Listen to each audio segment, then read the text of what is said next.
Il est en train de déstabiliser les provinces.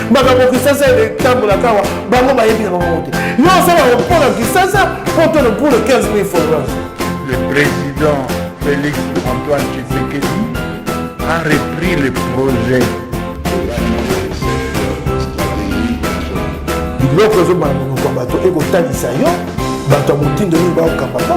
C'est la première fois que vous avez la vidéo dans le saut à Bonneau.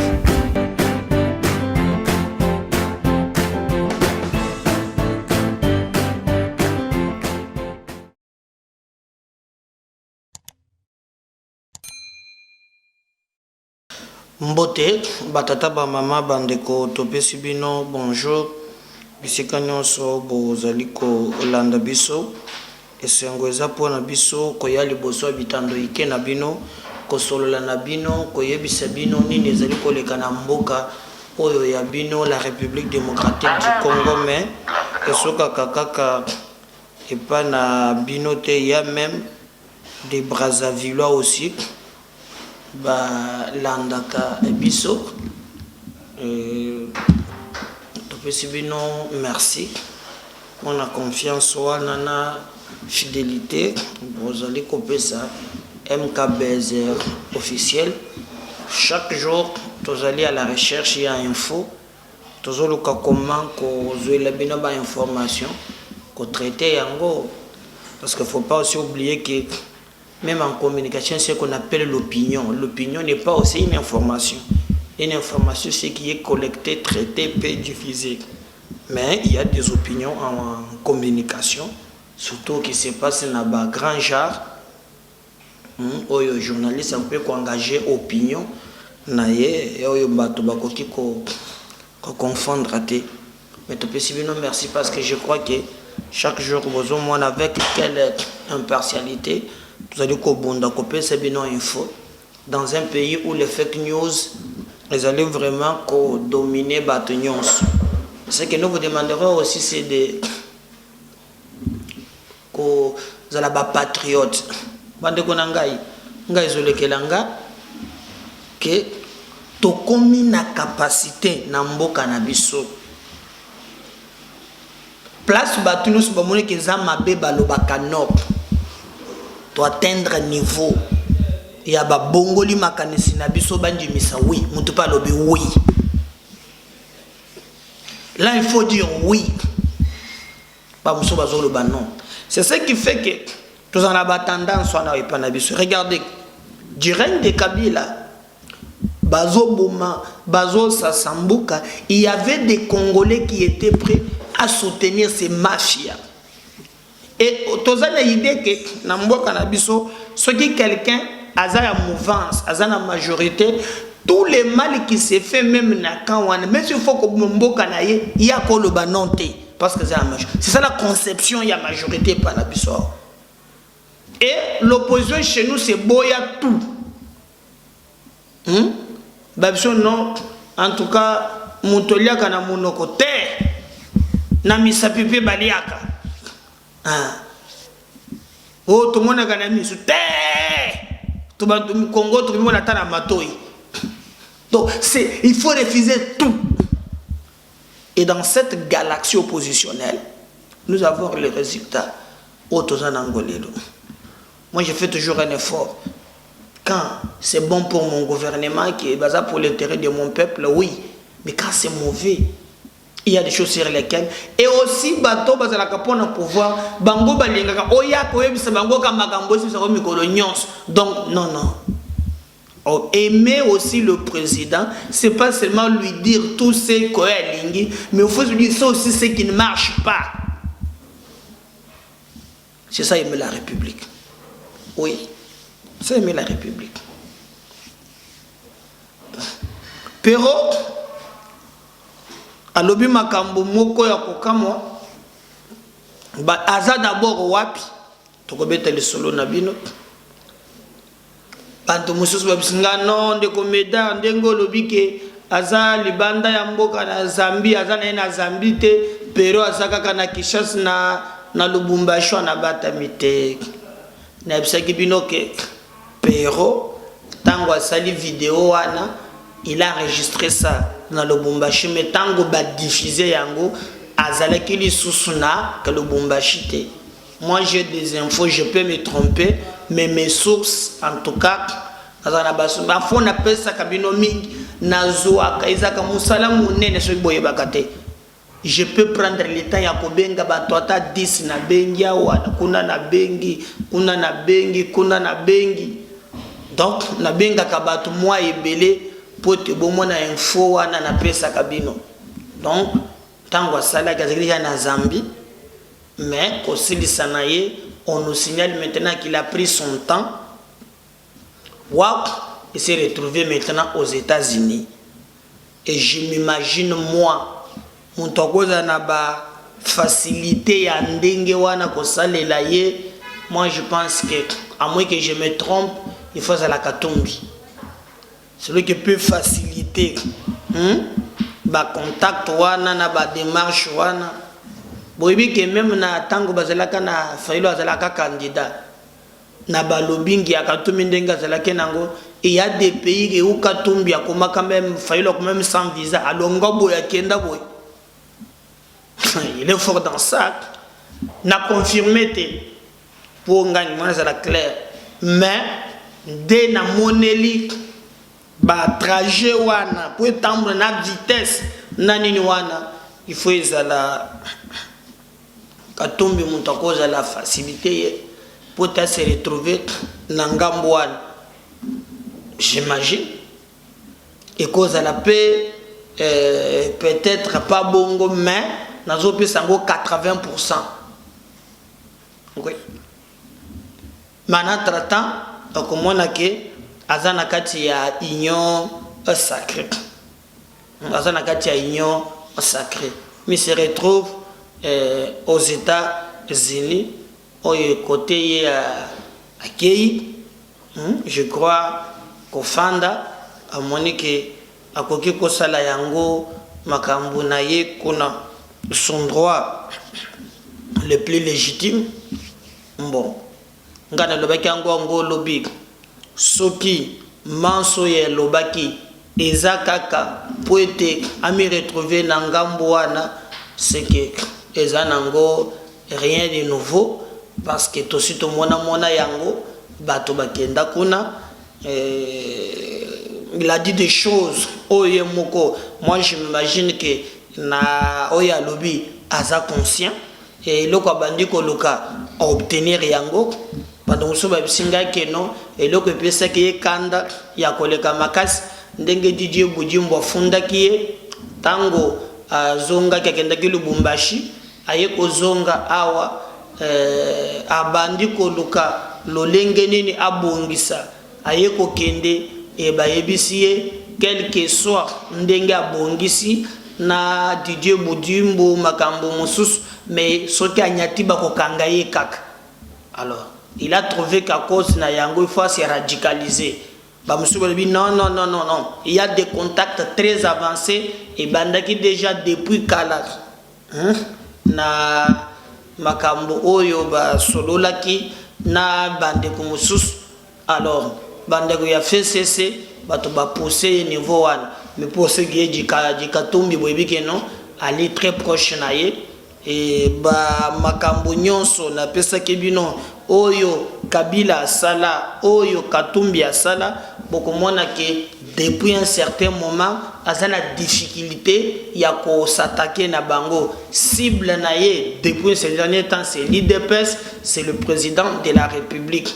Pourquoi lui azana ba raison na ye propre oye ayebi pourquoi azo sala yango, mais ces derniers temps en tout cas aye ko ciblé bon mona qui même les cambo et pesa qui bat passe na motema les cambo ya Congo hold up o batelisi koma Kabila Simboka ondeni botala bien réaction na ye na dossier wana asaleli yango décryptage te asaleli yango eloko mokote au contraire d'ailleurs attaquer ba média pour le gouvernement attaque Kabila yibi ezambongo na biso botike la biso Kabila na biso.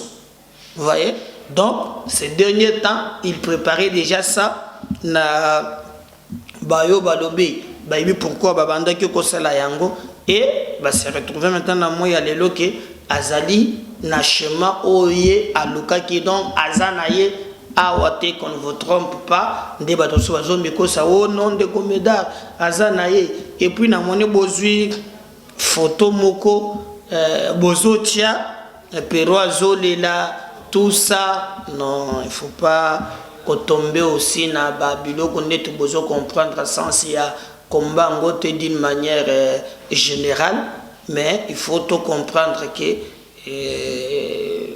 yé apolina yenzela wana ya kozala ndela ya dil yemoko yebi exil ndenge ezalaka alors dans cet exil ayebi azana les tenants et les aboutissants ayebi pourquoi asengeli asala wana moto akojuge conscience na et d'ailleurs ndenge akei wana maintenant pour le baki que non eza premier soin mais akopesaka basoin ebele donc je crois qu'il y a cause na lire il y a pour lire azokende eza lire ya bokechu donc tu na bokechu 1 mais tu peux na bokechu 2 et à cause là donc bino bo lobaki ke azana lubumbashi c'est faux kaka nde na ebisaki bino banda mokola liboso il n'est pas là azali ko se retrouver na mboka ya États-Unis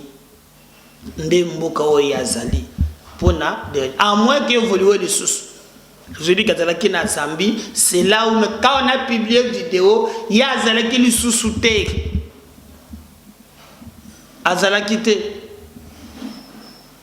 pas celui-ci à katese na ye azwe na ye ngambo mususu aki le reste je crois que ye moko ayebi nini bandaki kosala mais il a fait encore vidéo mususu là vraiment il parle juste na fachi pour na makambo ya Kasai bon et puis beaucoup landa makambo ya kokamwa comment Kasamba aza président ya ba journaliste boyoka ambiguïté o ya créé mais pero asali encore révélation musus bon je vais seulement vous laisser suivre maloba o ya alobaki et nous allons revenir juste après pour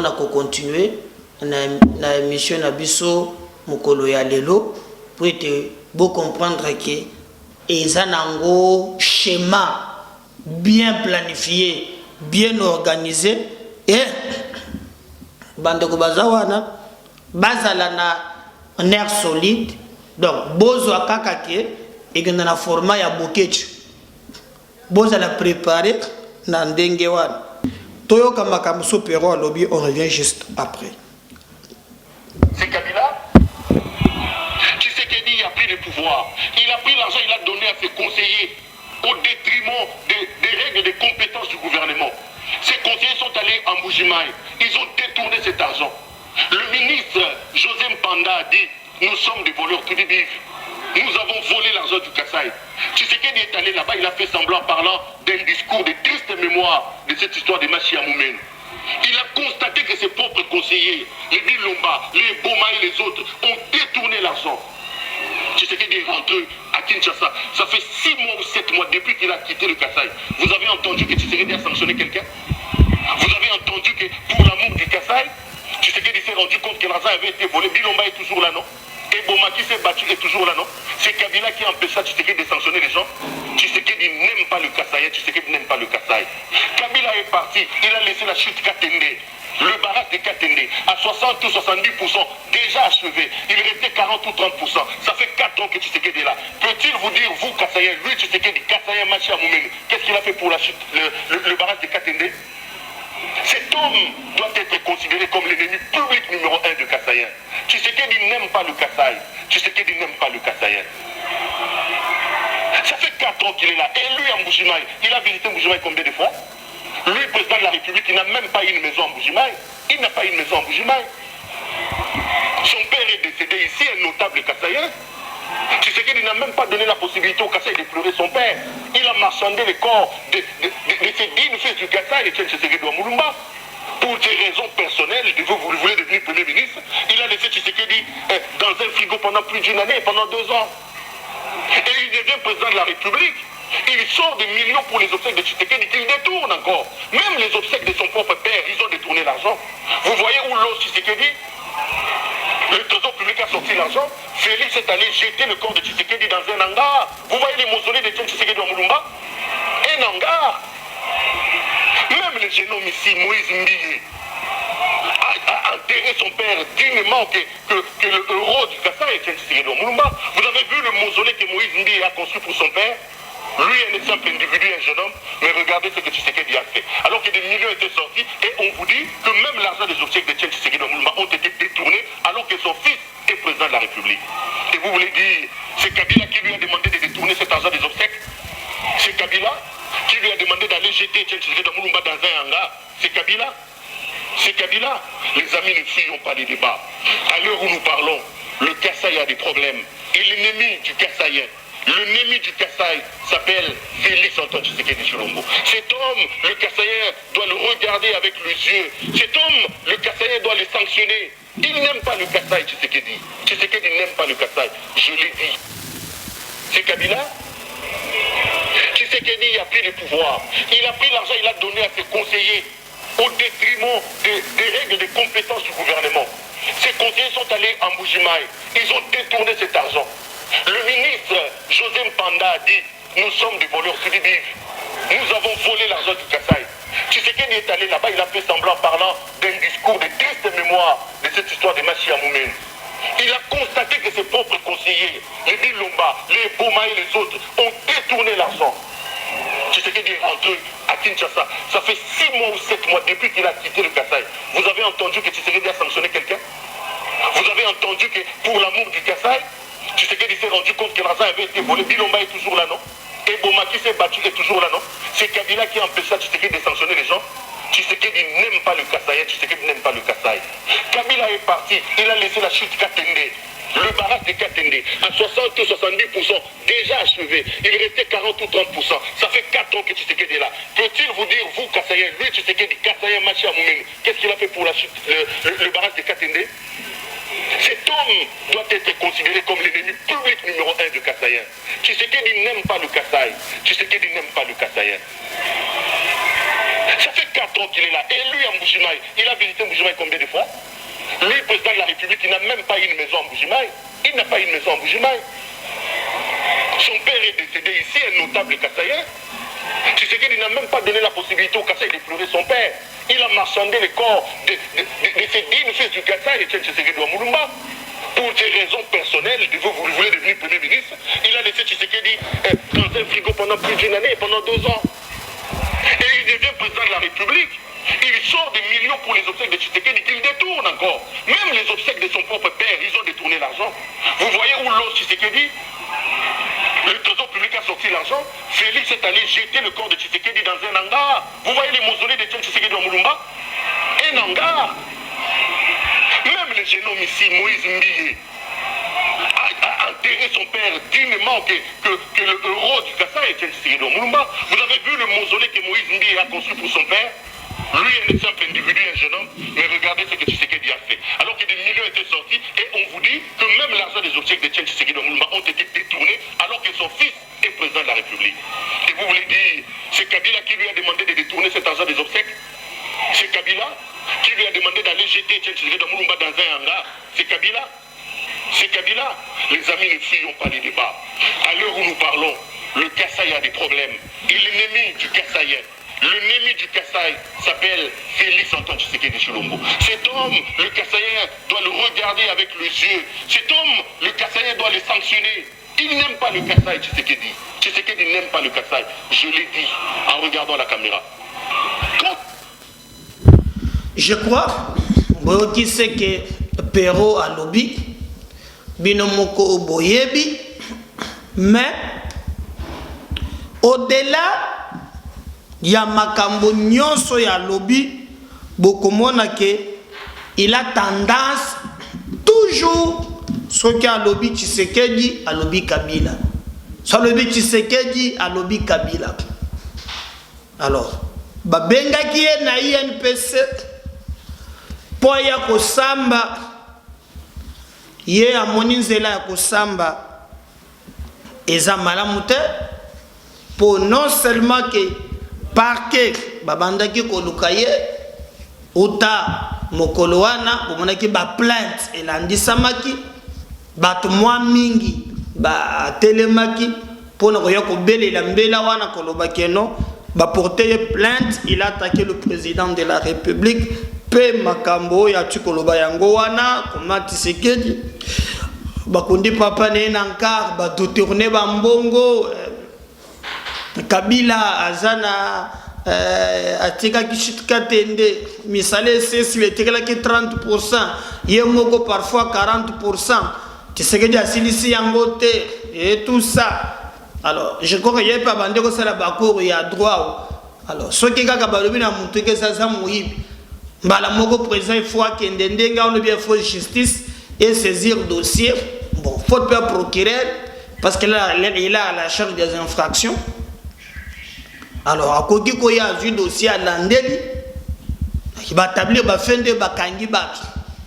Mais il y a Monique non et on met même les conseillers balié bambongo pe et bah zali kotambola ko circuler librement et il pense que c'est Tshisekedi qui est à la base.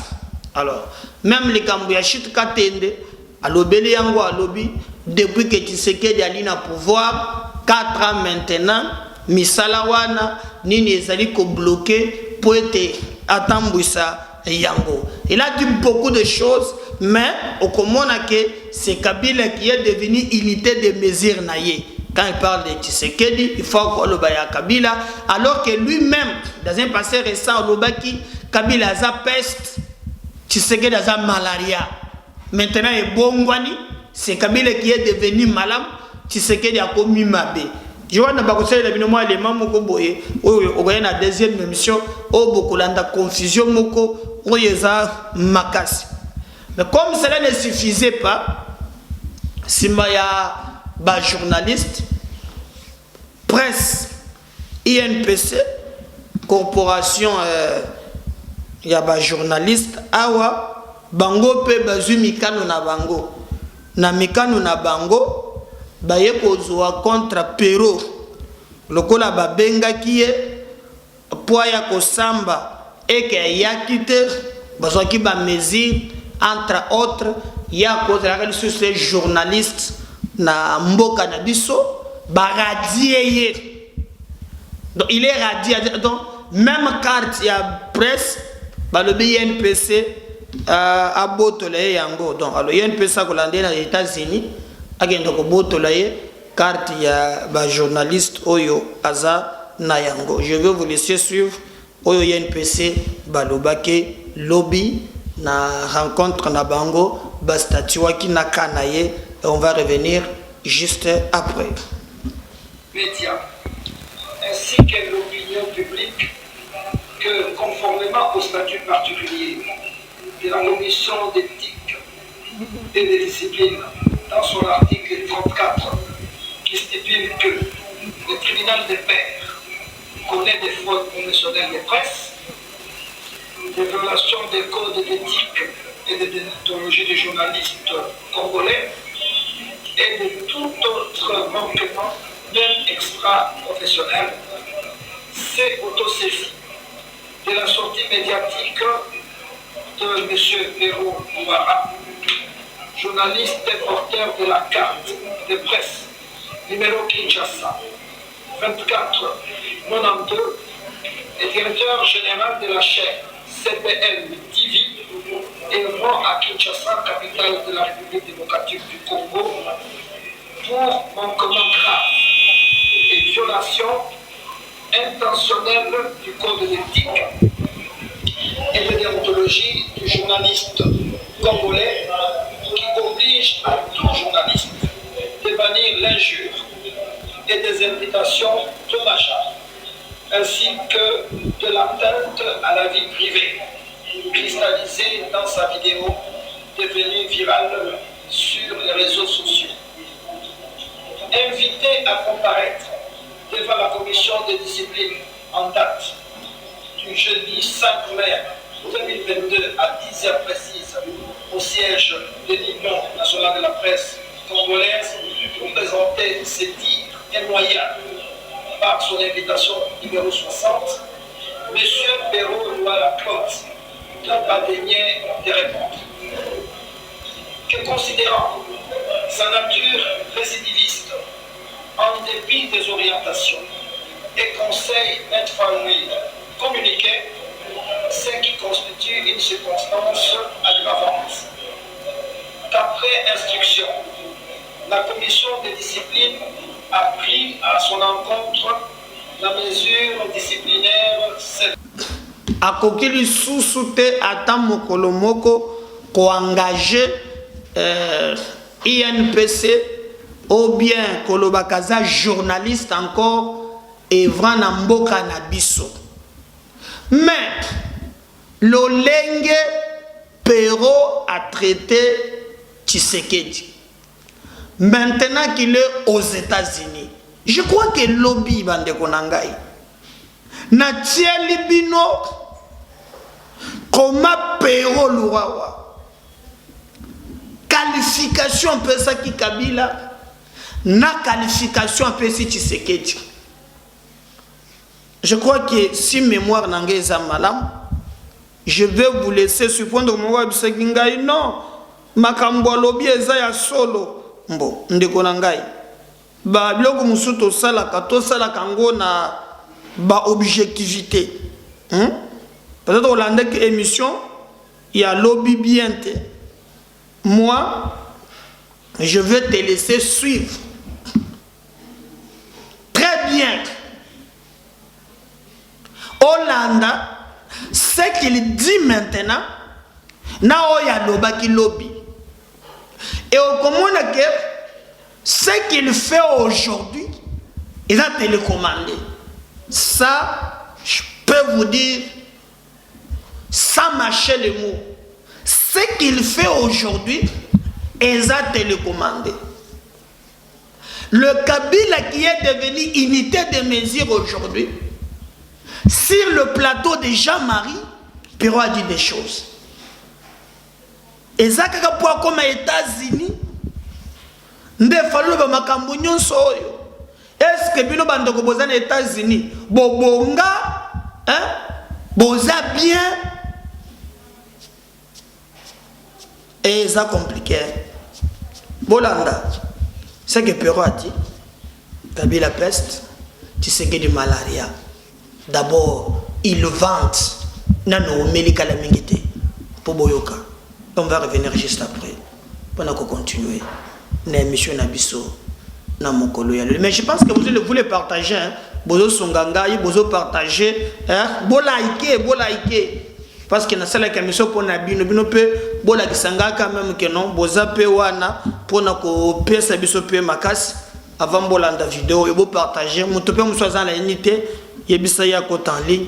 Bolanda ensemble. On suit Perrault. Kalamingite ce qu'il a dit. On va revenir bande konangai pour continuer l'émission Nabiso ya mokolo ya alelo. J'ai dit ça parce que en maman Denise, j'ai vu l'image, la philosophie et le combat de son mari.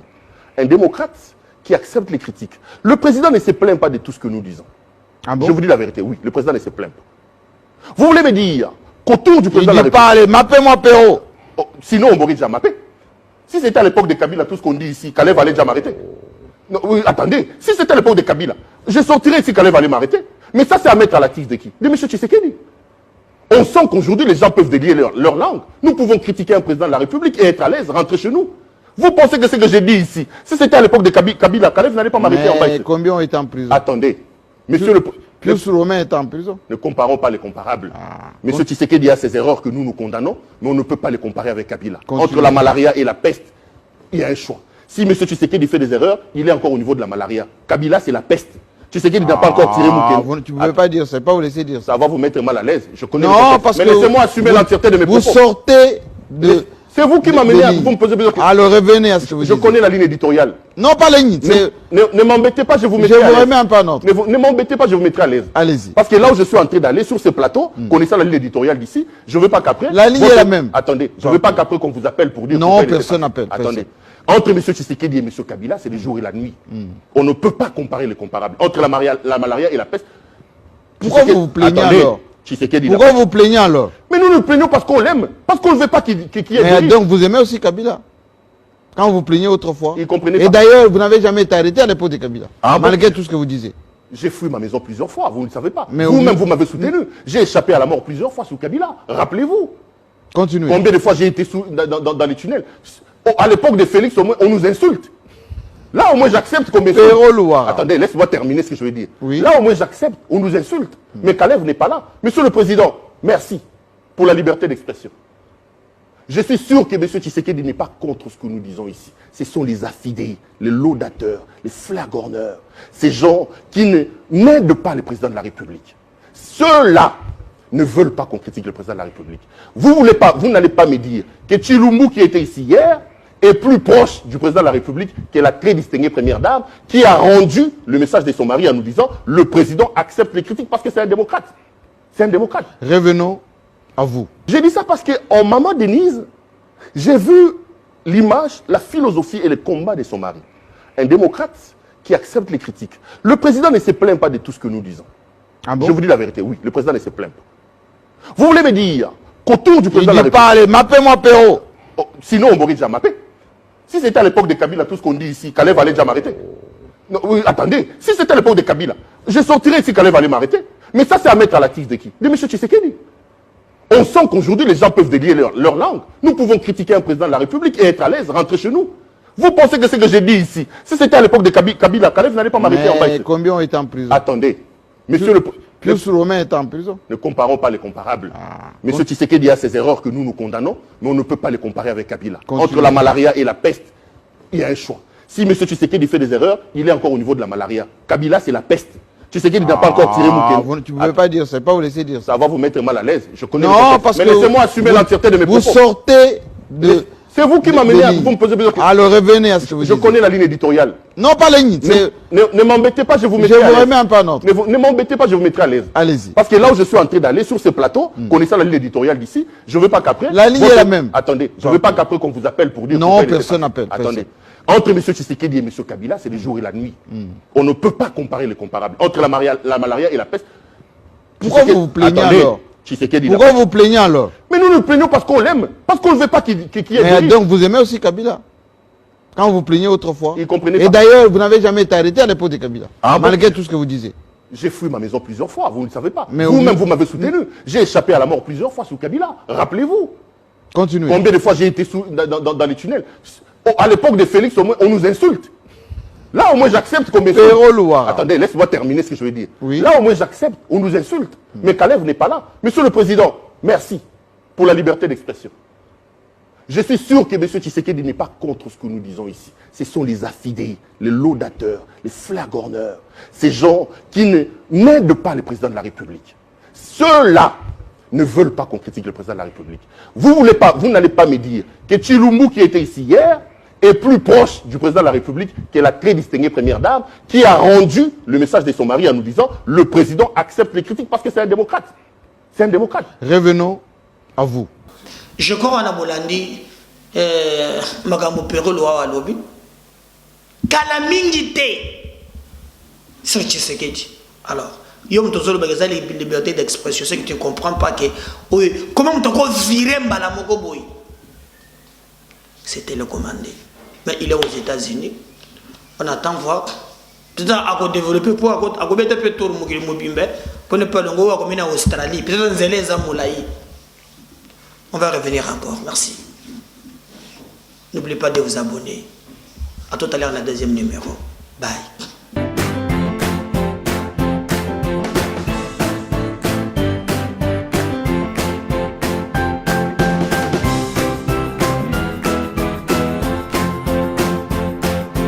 Kabila Beka Kamutu. écouter. Il est en train de déstabiliser les provinces. Makambo Kisasa est tambola kawa, bango bayebi na bango te. Yo ça va pour la Kisasa pour le 15 000 followers. Le président Félix Antoine Tshisekedi a repris le projet. Biloko zo bango ko bato e ko tanisa yo, bato mutindo ni ba okamba toka. C'est la première fois que vous avez la vidéo na biso.